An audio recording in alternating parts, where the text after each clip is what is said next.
Dàdá Ọ̀dẹ̀gùn aládé oríjìnwìn ni Dàdá wúrú o.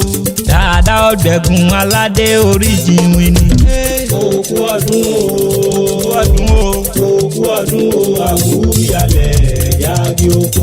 Àwúrú olórí ọ̀pẹ. Àpáta dé àpáta pààrọ̀ ewì dé. Dàdá àwúrú lọ́jọ́ ìbí aborí adéjìnwìn ni. Henry Vincent Michael Olamide happy birthday. Ọmọ ìpínlẹ̀ Edo ni bàbá rẹ̀, ìpínlẹ̀ Ọ̀ṣun ni ìyá rẹ̀, ìwọ lọmọ Ìjẹ̀ṣà Mọ́dúwá Panada.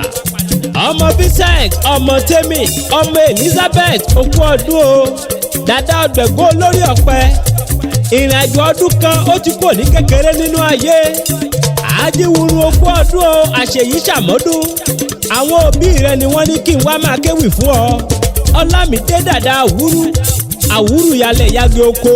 Dàdá Ọ̀dẹ̀gùn irúmọ̀gálà aládé oríjìnwìn ni. Mọ́rádéyọ̀ obìnrin aládélẹ́yẹ ojú owó ò lè pọ́n dàdá olówó ẹyọ.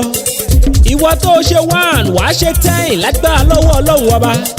Wàá dàgbà lágbà wàá pẹ́ láyé. Olórí ìnira fún àbíyamọ ní kó mọ sàárè ọmọ tó bí. Bó ti wù kó pẹ́ láyé tó àwọn òbí rẹ̀ ò ní mọ sàárè rẹ̀. Ọmọ tá a fi tọrọ ọmọ ó yàtọ̀ gédégédé sí ọmọ tá a fi bèrè ọmọ. Ọmọ tá a fi tọrọ ọmọ ṣèbọn lọmọ tó yàn tó yanjú. Ọmọ aráyè ò ní fi ẹ́ pò bí rẹ lẹ́kún. Olúwa ọba kò ní fi ọ́ ṣe fìtìnátì fáwọn òbí rẹ. Olódùmarè ọba kò ní fi ọ́ dóbí rẹ lẹ́bi, ìṣe ló máa fi ọ́ dóbí rẹ láre.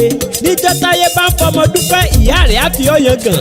Lọ́jọ́ táyé bá ń fọmọ yangàn ìyá rẹ̀ á rí ẹ fi dúpẹ́. Olódùmarè ọba á jẹ́ kó lálùbáríkà kó o ṣoríire kó o ṣe ń tọ́mọ́ ṣe fún baba kó o ṣe ń tọ́mọ́ ṣe fún yeye. Happy birthday to you and we all wish you long life and prosperity.